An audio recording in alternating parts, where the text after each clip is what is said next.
Ken Wilber, Los tres ojos del conocimiento, la búsqueda de un nuevo paradigma, página 67. Investigación fenomenológica mental. Las mismas tres vertientes que hemos mencionado son aplicables también a la recogida de datos lingüísticos, no éticos o fenomenológico-mentales correctos, pero ahora la metodología a utilizar es completamente diferente, ya que nos movemos en el ámbito de sensibilia, no de inteligibilia. Lo que ahora nos ocupa son los pensamientos, su estructura y su forma, tal como aparecen inmediatamente ante el ojo interno de la mente. Veamos para comenzar el ejemplo que nos ofrecen las matemáticas. Aquí también nos encontramos con tres vertientes básicas. Según G. Spencer Brown, la forma principal de la comunicación matemática no es la descripción, sino la instrucción. Vertiente número 2. En este sentido, las matemáticas se parecen a ciertas artes prácticas, tales como la cocina, por ejemplo, en la que el sabor de un pastel, aunque literalmente indescriptible, puede transmitirse al lector en forma de un conjunto de instrucciones llamada receta. Hasta la misma ciencia natural, es decir, la ciencia empírico-analítica, parece depender de la instrucción. La iniciación profesional del científico no consiste tanto en leer determinados libros, aunque esa sea también una instrucción, sino en obedecer determinadas instrucciones tales como mira con este microscopio, como en el ejemplo dado en el primer capítulo. Pero después de que el hombre de ciencia empírica haya mirado por el microscopio, debe describir lo que ha visto con el ojo de la carne. 2, cotejarlo con los demás. Y 3, terminar reseñándolo por escrito. Del mismo modo, después de que el matemático haya obedecido un determinado conjunto de instrucciones, imagina dos líneas paralelas que se cruzan en el infinito, dibuja la sección transversal de un trapezoide o eleva la hipotenusa al cuadrado, por ejemplo, debe describir a los demás lo que ha visto con el ojo de la carne, compararlo con los descubrimientos realizados por los demás y número 3, terminar transcribiéndolo por escrito. En cualquiera de los casos, la descripción depende y está subordinada a un conjunto previo de instrucciones. La gran diferencia, como ya hemos visto, es que mientras que en las ciencias empíricas el dato o sus efectos pueden ser vistos o experimentados con el ojo de la carne o con sus extensiones, en la fenomenología racional, incluidas las matemáticas, por el contrario, el dato solo es visto o experimentado con el ojo de la mente. Así pues, aunque la vertiente perceptiva de la misma aunque la vertiente perceptiva sea la misma, nuestra mirada no se dirige ya a la sensibilia, sino a un dominio objetal diferente, el dominio de la inteligibilia. En la fenomenología clásica de Husserl también operan esos mismos tres niveles. La fenomenología comienza con una instrucción, poner entre paréntesis todo tipo de presupuestos y circunstancias ajenos al tema en cuestión, percibir luego directa, inmediata e intuitivamente el objeto propio de este dominio, objetal, el mental, para terminar cotejando y confirmando o refutando esas aprehensiones por medio de la comunicación y la clarificación interpersonal. Pero ¿cuál es la verdadera naturaleza de un acto mental, de un símbolo o de una comprensión lingüística, por ejemplo? Tal y como aparece inmediata o intuitivamente ante el ojo de la mente. Para la fenomenología, los actos mentales, las imágenes, los símbolos o las palabras, por ejemplo, son intencionales y significativas, y su forma o estructura original es semiótica o simbólica, a diferencia de los objetos de sensibilia, las rocas, los fotones y los árboles, por ejemplo, que no tienen ningún significado, en el sentido de que no representan ni apuntan simbólicamente a otra cosa más que a sí mismo. Los objetos propios de la inteligibilia poseen un significado, un valor y una intencionalidad. Un símbolo o un acto mental siempre representa o señala otro objeto u otro acto, y la forma de desvelar ese significado no es exclusivamente sensorial, sino que pasa por la investigación, aprehensión o interpretación mental. Por dar un ejemplo sencillo, Hamlet es un producto mental simbólico que solo puede ser percibido mediante un acto mental, pero no existe la menor prueba científica empírica de su significado. Hamlet no está compuesto de electrones, moléculas, maderas o zinc, sino de unidades de significados, datos mentales, que no se revelan como sensibilia, sino como inteligibilia. La fenomenología también nos demuestra que el dominio de inteligibilidad no es tan solo significativo e intencional, sino que también es intrínsecamente intersubjetivo.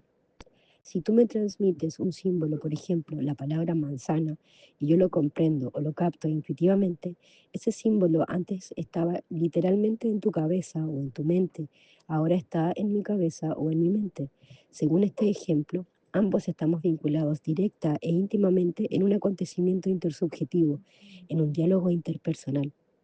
La comunicación y el discurso nos permiten compartir una serie de símbolos y entrar en los demás de una forma que trasciende con mucho el mero contacto o comunicación corporal. La comunicación significativa no es simplemente una charla caótica y arbitraria, sino que tiene una estructura, unas reglas, una lógica, una forma determinada. Los datos propios de este ámbito, aunque ocultos a la simple percepción sensorial, constituyen un territorio muy real poblado de datos muy reales. Así pues, la característica distintiva de los fenómenos mentales consiste en su intencionalidad, su valor, su significado, su estructura intersubjetiva, etc. Es por ello que la investigación fenomenológico-mental propia de la psicología, la filosofía, la sociología y las ciencias humanas, es decir, mentales en general, se ocupa de la naturaleza, la estructura y el significado de inteligibilidad. El lenguaje, la sintaxis, la comunicación, el discurso, la lógica, los valores, la intencionalidad, las ideas, el significado, los conceptos, las imágenes, los símbolos, la semiótica, etc. Es precisamente a todo esto a lo que nos referimos cuando hablamos de ciencias fenomenológico-mentales. En el campo fenomenológico mental, las instrucciones nos permiten desvelar hechos o datos referidos a la esfera de la inteligibilidad, el dominio mental o subjetivo. Pero estos hechos son hechos subjetivos, lo cual no significa que sean menos desvaríos individuales, como afirman los empiristas. Hay que decir para comenzar que las aprehensiones fenomenológicas no son meros valores o simples ideas como algo opuesto a los hechos reales, porque en el ámbito de lo mental, los valores y las ideas son también hechos o datos reales e inmediatos que se revelan directamente ante nosotros. En segundo lugar, la percepción de los datos procedentes de este dominio puede ser verificada o confrontándola con el colectivo, de quienes hayan seguido las instrucciones apropiadas, en cuyo caso las percepciones incorrectas no concordarán con el consenso intersubjetivo. Así pues, del mismo modo que en el ámbito de sensibilidad los datos empíricos incorrectos no cuadran con el conjunto de datos sensoriales recogidos, en el dominio de inteligibilidad, la estructura intersubjetiva constituye una realidad tangible y legítima que nos permite verificar o refutar la verdad o falsedad de los datos representados. Veamos como simple ejemplo el descubrimiento de la escritura jeroglífica egipcia. El problema en este caso consiste en un misterioso lenguaje, una especie de inteligibilidad oculta inscrita en unas tablillas de piedra. Si bien la investigación empírico-analítica puede darnos a conocer la antigüedad de la piedra, su compromiso, su peso, etc., es completamente incapaz de decirnos nada sobre la inteligibilidad de los jeroglíficos y no puede ayudarnos en modo alguno a descubrir su significado. Para ello, deberemos seguir un conjunto de instrucciones mentales, atender la estructura interna de los símbolos con el ojo de la mente e intentar distintas combinaciones simbólicas hasta descubrir la combinación correcta, la instrucción adecuada que nos conduzca a una comprensión significativa. En el caso de que una determinada combinación parezca correcta, deberé luego cotejarla con otras combinaciones, ya que un posible significado puede ser refutado por otros, porque el lenguaje tiene una estructura intersimbólica, una sintaxis, y una mala percepción lingüística no cuadrará con otras percepciones lingüísticas. Por último, deberé confirmar mis resultados con las conclusiones a las que hayan llegado otros investigadores cualificados, lo cual fue precisamente lo que hicieron Jean-François Champollion y Thomas Jung con la piedra de Rosetta. El hecho es que, aunque nosotros estemos trabajando con una producción notablemente subjetiva, un lenguaje, por ejemplo, eso no significa que podamos interpretarla de cualquier modo, ya que inteligibilidad tiene sus propias estructuras intersimbólicas e intersubjetivas que refutan, por sí solas, las conclusiones incorrectas. Esto es algo totalmente aplicable a cualquier dato procedente de inteligibilidad, desde el lenguaje de los objetivos, los impulsos psicológicos, hasta la lógica, la sintaxis y las intenciones y los valores. Aunque las verdades procedentes de este dominio no sean contrastables empíricamente, eso no significa que no sean más que meras opiniones y apreciaciones no verificables. Como señala acertadamente Ogilvy, para determinar la veracidad de los datos procedentes de inteligibilidad, no basta con cualquier hipótesis que se nos ocurra, ni tampoco, por supuesto, con una simple negativa, la creencia de que no hay forma de determinarla porque la verificación empírica no puede aplicarse a este caso. Solo una comunidad de intérpretes puede fundamentar intersubjetivamente el conjunto de criterios que nos permite validar una interpretación. En este sentido, el mismo relativismo subjetivo que hace absurda la idea de verdad nos permite descubrir la interpretación correcta, ya que no todas las interpretaciones tienen sentido, sino tan solo algunas de ellas. Pero la sensibilidad de esta herramienta depende de ciertas reglas de la buena interpretación que en muchos casos coinciden con las que utiliza la ciencia empírica, como por ejemplo el esmero, la sencillez y la carencia de apreciaciones subjetivas, o como diría yo, de la sujeción a las tres vertientes. Los empiristas se mofan de cualquier procedimiento de verificación que no se base en la evidencia sensorial y califican a las investigaciones no empíricas o no sensoriales como la psicología subjetiva, la fenomenología idealista, la ontología, etcétera, de metafísica, concluyendo que se mueven en un terreno poco fiable, menos reproducible y nada verificable. Sin embargo, esa afirmación no supone que los empiristas no utilicen las estructuras intrínsecas de la inteligibilidad. Esto es en realidad muy extraño, porque el mismo hecho de que los empiristas hablen con los demás y se comprendan demuestra que de un modo suficientemente palpable la existencia real del dominio legítimo, reproducible e intersubjetivo de la inteligibilidad. La investigación fenomenológica mental general, con sus diversas ramas, la filosófica, la psicológica, la lingüística, la sociología, etc., es la ciencia que nos permite descubrir los significados, pautas, estructuras y leyes, y ciertamente se trata de una ciencia metafísica o metaempírica, pero ese calificativo no tiene el menor sentido peyorativo. Por otra parte, cuando los empiristas elaboran hipótesis, formulan teorías, organizan sus datos sensoriales y proponen explicaciones sistemáticas, ¿cuál es exactamente el tipo de investigación que guía ese aspecto concreto de su quehacer? Naturalmente la fenomenología racional. Además, cuando los empiristas o científicos declaran que algo no tiene existencia real, que no es realmente real, que no es fiable, verificable ni significativo, están precisamente utilizando la modalidad metafísica que tanto aborrecen, lo cual obviamente constituye un contrasentido metafísico tan absurdo como escribir una docena de libros para intentar demostrar la inexistencia de la escritura. Lo cierto es que existen hechos, verdades o datos fenomenológicos mentales. Sin embargo, para que esos datos sean reconocidos, deben haber atravesado los tres filtros mencionados anteriormente. Cualquier percepción que no cumpla con esa triple condición será refutada por la misma estructura propia del dominio intersubjetivo de inteligibilidad, los otros hechos mentales y la comunidad de intérpretes. Esta es la prueba experimental que deben sufrir los datos procedentes de inteligibilidad, recogida y verificación de los datos. Una prueba tan rigurosa como la empírica porque ambas descansan en los mismos tres principios mencionados. La diferencia no radica en la metodología abstracta utilizada, sino en el territorio real que se cartografía. Sensibilia versus inteligibilidad. Por supuesto, el experimento empírico analítico es mucho más fácil de llevar a cabo que la investigación fenomenológico mental, porque el primero es ejecutado por un sujeto sobre un objeto, mientras que la segunda es realizada por un sujeto o símbolo sobre o con otros sujetos o símbolos. El dominio objetal, propio de la investigación fenomenológico-mental, corresponde a los objetos subjetivos e intersubjetivos, inteligibilia, no a los objetos objetivos, sensibilia. Ahora ya podemos apreciar una de las profundas diferencias existentes entre la investigación empírico-analítica y la fenomenológico-mental.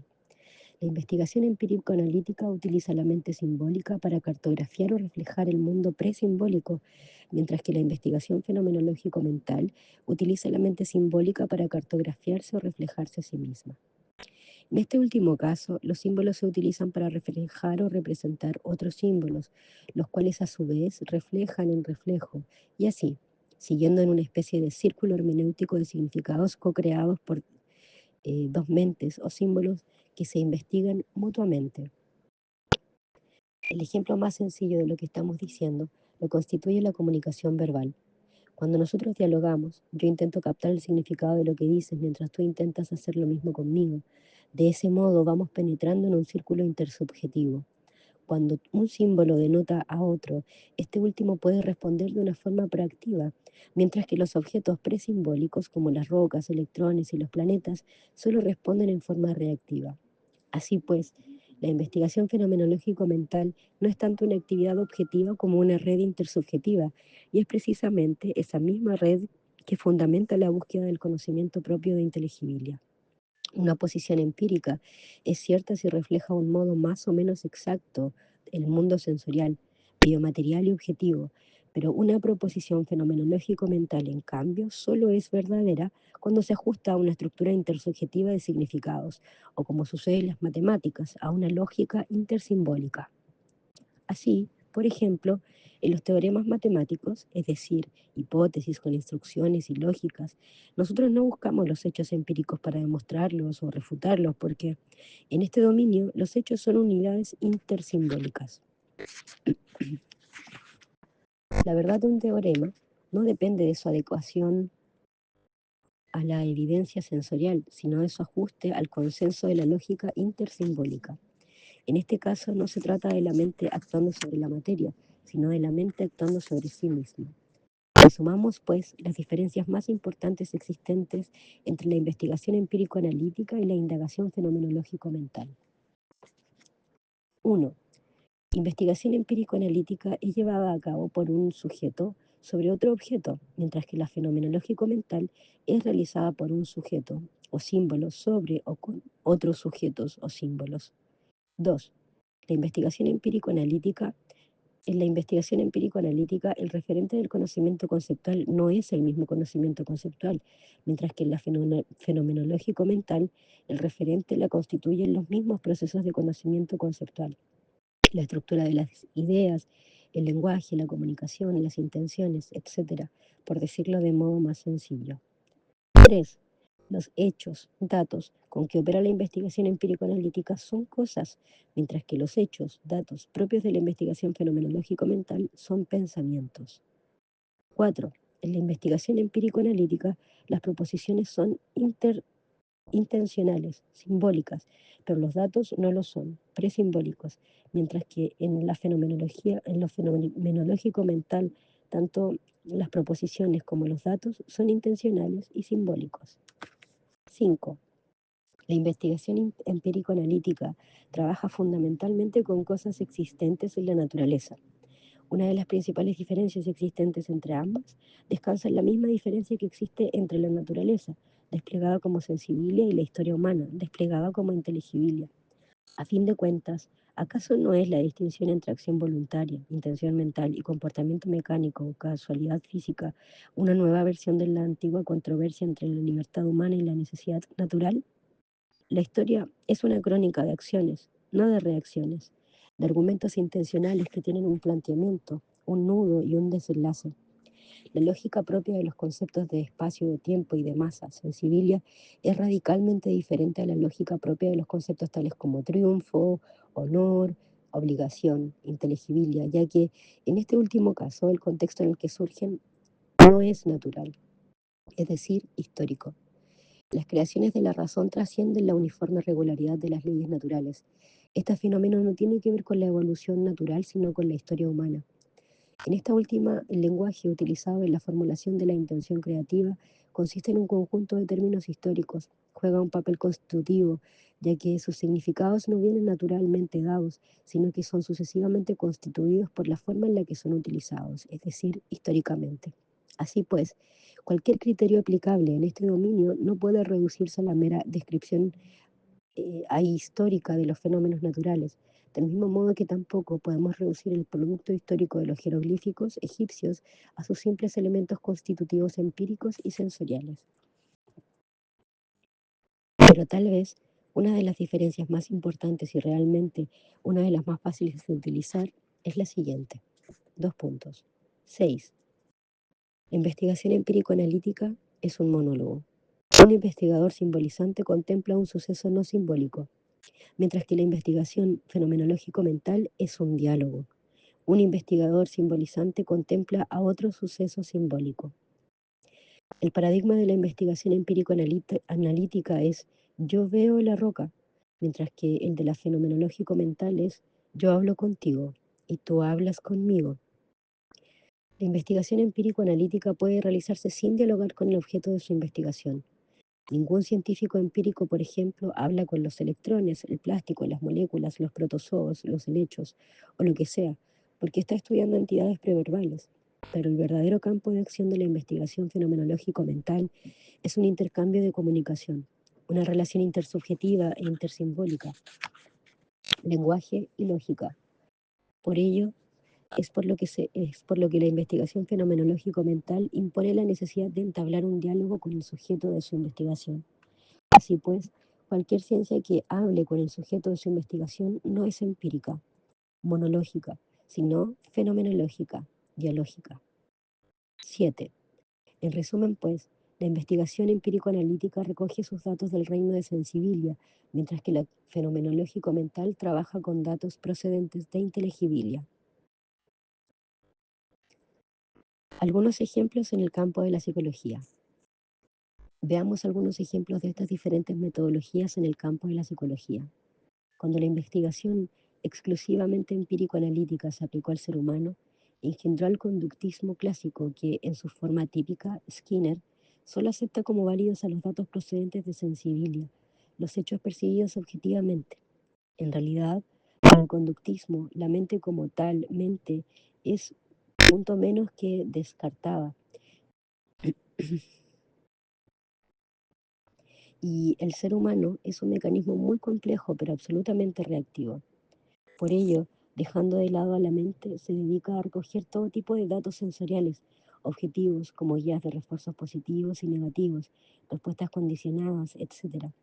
En su forma más dura, el conductismo no se preocupa de dialogar con la persona porque, según su modelo, no existe la menor razón para hacerlo. Aunque obviamente tratándose de seres humanos, siempre existe algún tipo de intercambio de comunicación. Si un conductista quiere una determinada respuesta de la persona, le bastará con reforzar la reacción deseada, sin importarle gran cosa si la persona lo desea o no. Según este modelo, la persona no tiene la menor posibilidad de elegir porque su respuesta al refuerzo es meramente reactiva. Así, desde esta perspectiva, la mente, la libertad, la producción y la capacidad de decisión son inexistentes. El conductismo es un monólogo, una ciencia monológica, empírico-analítica, un modelo que funciona muy bien con animales subhumanos y con niveles infrahumanos del animal humano, porque los animales son, a fin de cuentas, presimbólicos, preintencionales, prehistóricos, preevolucionales y pueden ser percibidos y estudiados empíricamente. Pero obviamente el conductismo clásico no funciona tan bien con los seres humanos, porque entre estímulos sensoriales y la respuesta sensorial, los seres humanos disponen de una estructura mental, una estructura que obedece a leyes procedentes no tanto de la sensibilia como de la inteligibilia. Como el conductismo clásico se dio cuenta de esta limitación, intentó acomodar su modelo introduciendo entre el estímulo y la respuesta sensoriomotora el concepto de viable interviniente, Hull, como la expectativa y el valor, por ejemplo, Hull y Tolman. Ahora bien, la metodología empírico-analítica conductista no estaba convenientemente equipada para investigar esas variables intermediadoras, porque la investigación empírica trabaja con datos objetivos y las variables intervinientes, inteligibilia, no son objetivas sino intersubjetivas. En el momento en el que comenzamos a investigar fenómenos intersubjetivos, entramos directamente en el dominio del discurso, el diálogo, de la comunicación, de la introspección, de la hermenéutica, la fenomenología, etc. Y cuando intentamos manipular los datos fenomenológico-mentales, la conducta verbal, por ejemplo, utilizando una metodología exclusivamente empírico-analítica, descubrimos que es tan eficaz como intentar descifrar el significado de la guerra y la paz, analizando objetivamente el papel y la tinta con que fue escrita. Con todo esto, no estamos negando la relativa utilidad de la investigación empírico-analítica para el estudio de la conducta humana. En este sentido, cabría señalar que la investigación empírico-analítica no solo es aplicable a aquellos datos humanos procedentes de sensibilia, sino también a aquellos otros procedentes de inteligibilia o de trascendelia, que alteran el mundo objetivo. Veamos un ejemplo para ilustrar este difícil punto. Una obra de arte, un cuadro, por ejemplo, Los fusilamientos del 2 de mayo de Goya. La obra de arte es también una entidad objetiva y como tal puede ser analizada objetivamente. Hay muchas formas de analizar empíricamente una obra de arte, como por ejemplo, estudiar la composición de la pintura, la antigüedad del lienzo y examinar empíricamente todos sus datos sensibles, colores, líneas, superficies, composición, estética en general. Así pues, podemos mirar la pintura y estudiarla sin necesidad de hablar con Goya. Después de todo, Goya ha muerto. Pero si nuestra intención es la de saber si Goya pretende decirnos algo, dialogar como si dijéramos con nosotros, la investigación empírica ya no nos sirve. Entonces, deberemos prestar más atención a la inteligibilia que a sensibilia. En este caso, el lienzo y la pintura siguen siendo objetos situados ahí afuera, pero son objetos formados e informados por la mente creativa del ser humano, inteligibilia, y constituyen una encarnación objetiva de las intenciones de un sujeto humano. Así pues, aunque la obra existe en el mundo sensorial objetivo, hay ciertos aspectos, como las intenciones del autor, que no pueden ser captadas empírica o sensorialmente y que, por lo tanto, tampoco pueden ser objeto de la investigación empírico-analítica. Para descubrir las intenciones y el significado de la obra, deberemos intentar penetrar en la mente de Goya, hablar con él, y para ello deberemos utilizar la fenomenología histórica, la hermenéutica, la técnica dialógica. Obviamente, no podemos hablar directamente con Goya. Si viviera, podríamos hablar con él sobre el significado de su obra y manifestarle los sentimientos que evoca la mente y el espíritu del ser humano. Pero al ser imposible comunicarnos directamente con Goya, nos vemos obligados a utilizar la fenomenología histórico-hermenéutica para intentar recrear las intenciones del autor mediante las reglas de una buena interpretación.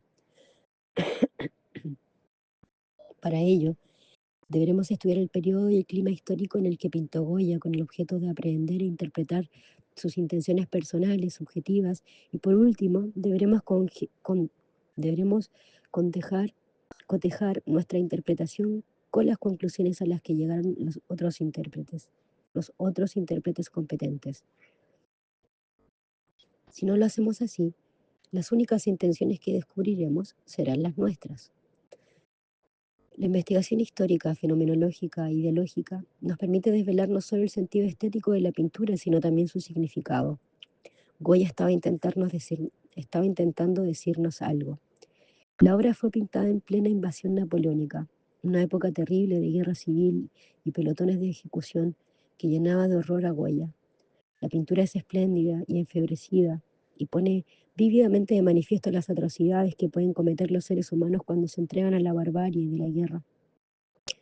Obviamente, este no debe ser el único significado de la pintura, pero lo cierto es que el autor no tenía la menor intención de glorificar la guerra.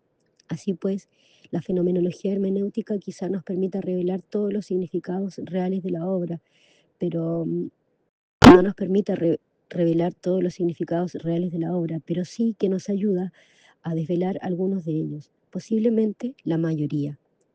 Y el empirista que desprecia este tipo de conocimiento es como aquel que prefiere no saber nada en absoluto antes de saber muchas cosas a medias. El hecho es que la mente humana puede formar e informar el mundo objetivo, pero que los objetos que encarnan inteligibilia no proceden de sensibilia. Así pues, si queremos develar el significado de inteligibilia, no nos queda más remedio que recurrir a una ciencia dialógica, a una indagación fenomenológica mental general. Esto es especialmente importante en el campo de la psicología. Vamos ahora al ejemplo más difícil, el psicoanálisis freudiano. Freud partió de un enfoque empírico-analítico meramente fisiológico, pero como él mismo diría más tarde, aunque conociéramos todos los aspectos fisiológicos de la conciencia, eso nos permitirá conocer la localización exacta de los procesos de conciencia, pero no nos añadiría un ápice a nuestra comprensión. Lo que Freud quería estudiar era el significado de los datos psicológicos, su intencionalidad y su interpretación de los sueños, de los síntomas, etc. En este sentido, su enfoque y su territorio eran competencia casi exclusiva de la investigación fenomenológico-mental, de la hermenéutica y de la historia.